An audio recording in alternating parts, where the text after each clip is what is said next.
شیطان میاد میگد که موسی تو هستی همون پیغمبری که با خدا گپ میزنی؟ میگوید بله. میگوید نمیپرسی از همون پروردگار که یک شخص میخواهد توبه کند آیا توبهش قبول میکند؟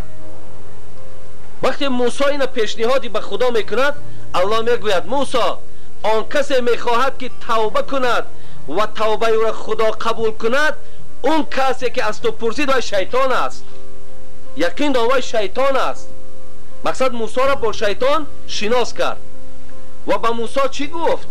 گفت برو با شیطان بگو اگر رفته قبر حضرت آدم، اگه دوره حضرت موسی در آدم مردگی بود که حضرت آدم اگر رفته قبر همون را زیارت کند در زیر قبر همون سجده کند من توبه شیطان هم قبول میکنم. غزالی میگه وقتی که موسی همین پیشنهاد به شیطان کرد گفت شیطان گفت پروردگار میگوید توبهش قبول میکنم زمانی که اگر قبر آدم سجده کنه. او همه عداوت و بخیلی شیطان هم برای انسان بود آخی. از پشت انسان پروردگار او را از جنتش پیش کرده. بسیار نفرت که داشت بعد چی گفت؟ بعد گفت موسی گفت این آدم گفت در جنت حیات بود زنده بود من سجدش نکردم. اکنون گفت او زیر خاک است اکنون وای مرد است من رفته قبرش سجده میکنم نگو سجده نمیکنم. گفت ببین دشمنی را ببینین عداوت را ببین. حتی امام غزالی میگه در دوزخ صدها هزار سال میسوزه. بعد این میگوید وقتی مهلتش میتن و با اون میگویند اگر رفته آدم سجده کنی الله از همین دوزخ عذابش خلاصت میکنه. میگه شیطان میگشت است میگفته است پروردگار صدها هزار سال دیگر را طاقت دارم لکن آدم سجده نمیکنه. ببینین همه ملائک سجده میکنن. همه ملائک سجده حضرت آدم کردن. غزالی میگوید صدها هزار سوختنش به گردن میگیرد لیکن سجده در آدم میگرد نمیگیرم. عداوت دارد دشمنی دارد. امروز بنده های خدا با پیروی همون هستند. شما ببینید ما پیروی کی میشیم؟ الله در قرآن صراحتا بیان میکند که وی کافر است در پیش پروردگار. او قدر ندارد منزلت ندارد. انسان ها پایبند او میشوند. او یک قصه بغدادی را میکنم به همین خاتمه میبخشیم. چنین نقل است اندر ساعتی روز جنید اندر ره میرفت با سوز. جنیدالله بغدادی میگه در راه های کوچه های بغداد با سوز و گداز قدم میزد به ناگاه دید آن ملعون شیطان و مکاری شده چو طفل عریان. نگاه کرد که همین شیطان خودش در صورت یک کودک در آورده است. مردم همه در گردنش سوار کردگی و شیطان نوازش دارند. جنیدالله که میگه دوستی خدا شناخت بگفت ای لعنتی شرم نداری که خود را بر سر مردم براری. شرم نمیکنی؟ گفت از خدا نمیترسی؟ در بالای همین مردم تو سوار هستی. تو دشمن خدا در بالای همین دوستی خدا می نشینی. اینا شرف دارن قدر دارن. لقد خلقنا الانسان فی احسن تقویم. این ما در بهترین صورت خدا گفت آفریدیم. این قدر دارد. در بالای همین تو میبرایی؟ جنیدالله را قهرش کرد. بگفت ابلیس. لیکن ابلیس چی جواب گفت؟ بگفت ابلیس که مردم نیست اینها چو گاو و خرچران در روی دنیا. بود و خرچران در روی دنیا بود مردم همه قوم جگرریش که راه حق پرستی کرده در پیش. گفت جنیدالله گفت تو در راه درو. گفت اینایی که من سوار میشم اینا اصلا از من هم گنده هستن. اینا همش هم قوم منن. اینا هم فکری منن. اینا از من هیچ جگه کندگی ندارن. خیلی که ما در سوره ناس من الجنت و الناس میخوانیم خدایا از جن و از انسان هایی که طبیعت جن و همون گویم که رفتار همون شیطان دارن از همین خیلی انسان ها بسوی تو پناه طلب میکنیم. پس گفت اینا هم مثل من هستن. اینا را مردم نگو اینا را انسان نگو. از این خاطر دادر عزیز علل خصوص خواهرایی که با صدای مرا میشنوند شما دشمن خدا را پیرو نشوید.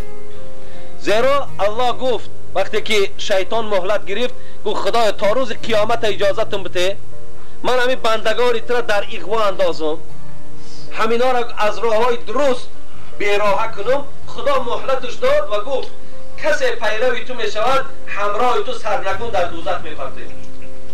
از این خاطر اگر ماها العیاذ بالله، اگر خواهرای ما، اگر مادرای ما به این دشمنی خدا اگر پیرو شوند، مثل بینمازی کنند، شوهرها را احترام نکنند، اگر بینمازی کنند، خب عرق نوشی کنند، زیناکاری کنند، در راههای حرام از راههای حرام درآمد گیرند، در راههای حرام قدم گذارند، بیشک از این سوره قرآن است اینا پیرو شیطانند، همراه شیطان در همه آتش سوزان پروردگار پرتافته می شود. و این خواهر عزیز همون قصه ای که زن نزد پیغمبر خدا آمد و از یک حدیث پیغمبر خدا اینقدر ترسان بود که حبیب خدا من شنیدم که تو می گفتی بهترین زن همان زن بود است که اذا نظرت علیها سرت که. حبیب خدا گفته است بهترین زن همون زنی است که وقتی مردک در چهره او نگاه کند خوشحال شود.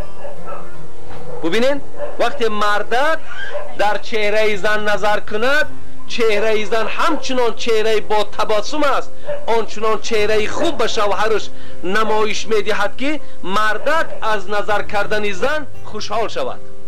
حبیب خدا گفت این زن زن جنتی است و این زن بهترین زن است.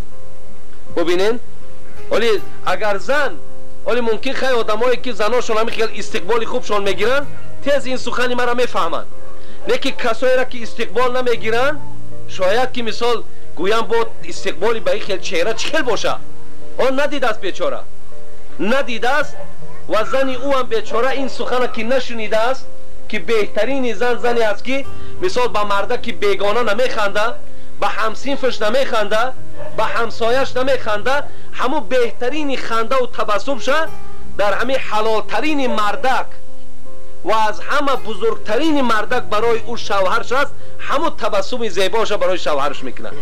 وقتی میبینه شوهر میآید همین خیلی یک تبسم میکند که یعنی از آمدن تو ای مردک من خوشحالم، من خرسندم.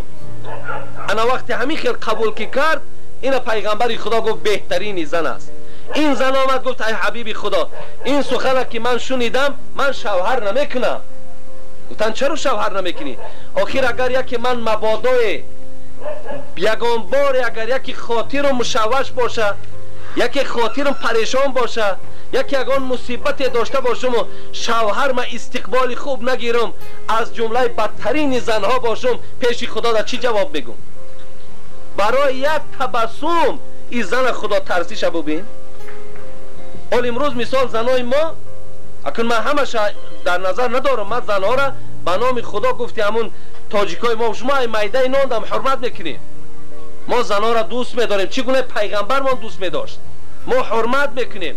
فقط دلالت من همین است که خواهر عزیز دیگر یگانه چیزی تو را جنت میبره حرمت شوهر میبره.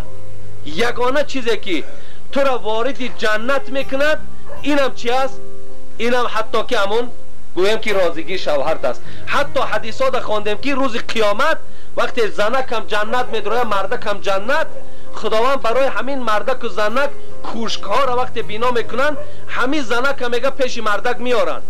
همین زنی در دنیا بودگی تا از حورهای جنتی دا میگه زیبا است، لیکن خدا از مردک میپرسه همین را زن کردن میخوای یا نمیخوای؟ ببین اگر میگه زنی خوب باشه، زنی بود در دنیا که بسیار مونیس بود، غمخوار بود، مردک همه پستی و بلندی هاش اهمیت میداد، همونجا مردک هم که دلش میکشد است میگفت است بله پروردگار میخواهم که با این در همین جمع چی باشم؟ البته همون زن و شوهری که داشتیم همون را در همین جا برپا کنیم. به این خاطر خواهر عزیز به یک دنیا زندگی شما آخر نمی‌یابد، بلکه شما در جنت هم یک جایه.